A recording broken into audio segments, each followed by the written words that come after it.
హిందూ శాస్త్రం ప్రకారం గ్రహణాలకు చాలా ప్రాముఖ్యత ఉంటుంది. అందుకే ప్రతి ఒక్కరూ గ్రహణ నియమాలను పాటిస్తూ ఉంటారు.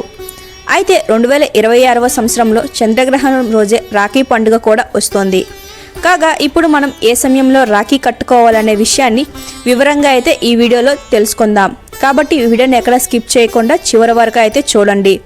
మీకు ఏవైనా సందేహాలు ఉంటే కామెంట్ సెక్షన్లో అయితే అడగండి.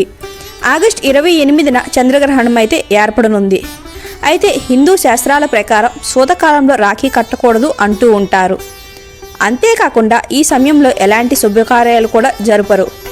అలాగే ఆలయాలను కూడా మూసివేస్తూ ఉంటారు.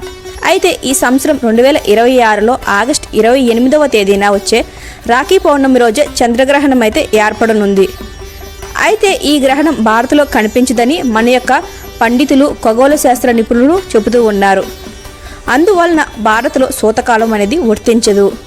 సూతక నియమాలు పాటించవలసిన అవసరం అస్సలు లేదు. అందువలన భారతదేశంలో రాఖీ పండుగ జరుపుకోవటానికి గ్రహణానికి ఎలాంటి సంబంధం లేదని మన యొక్క పండితులు నిపుణులు చెబుతూ ఉన్నారు.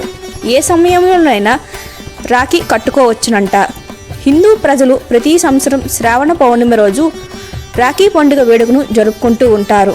సోదర సోదరీమణులు తమ సోదరులకు రాఖీ కట్టి నిండు నీరేళ్లు చల్లగా ఉండాలని దీవిస్తూ ఉంటారు.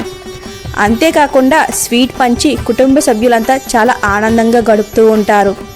అయితే ఈ సంవత్సరం పూర్ణిమ తిథి ఆగస్టు 27వ తేదీ ఉదయం 9 గంటల నుంచి ఆగస్టు 28 శుక్రవారం 9:48 వరకు అయితే ఉంటుంది.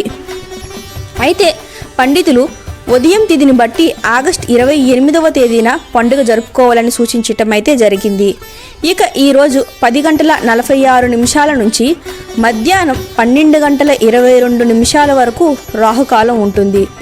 ఈ రోజున భద్రదోషం లేకపోవటం వల్ల ఏ సమయంలో అయినా రాఖీ కట్టిన శుభప్రదం. వీలైనంత వరకు ఉదయం 9:48 వరకు రాఖీ కట్టుకోవడం చాలా మంచిదంట. ఈ ఇన్ఫర్మేషన్ మీకు నచ్చితే ఛానల్ని సబ్స్క్రైబ్